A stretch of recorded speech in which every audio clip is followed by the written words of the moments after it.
Hi everyone, my name is Langston and I am a senior at the University of Pennsylvania, majoring in communications. So I went abroad to Melbourne, Australia last semester, and I can honestly say without any hesitance that it was definitely the best experience that I've ever had in my life thus far. And I think for me, there were a lot of different barriers to going abroad. So in terms of things that I felt like I might miss on campus. So here at Penn, we have a lot of big traditions that happen in the spring for juniors. So one of them is Hay Day, which is kind of the official time when we become seniors, and it's sort of a big ceremony that's happened since Penn was essentially founded.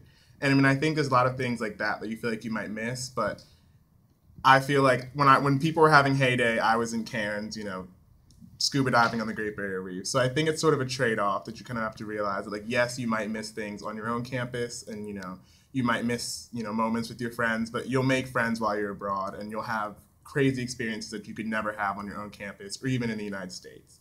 And I think also there's a lot of pull here at Penn for pre-professional reasons for people to consider possibly not going abroad. So you might say, well, companies are going to come to campus and recruit us for internships after our junior year. But I mean, yes, that might happen, but honestly, there's a lot of ways that you can get around that. And I still had an internship after coming back from Australia, even though I did get back in the beginning of July.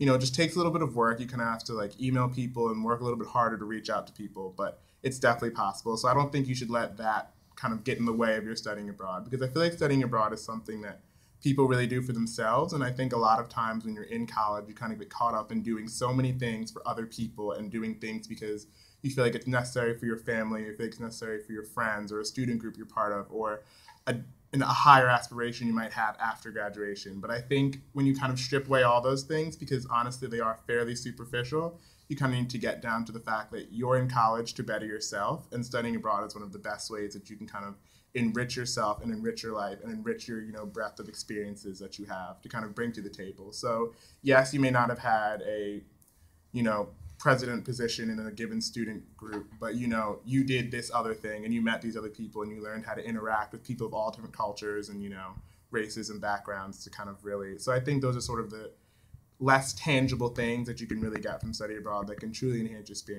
experience that you might not necessarily get on your own campus at home.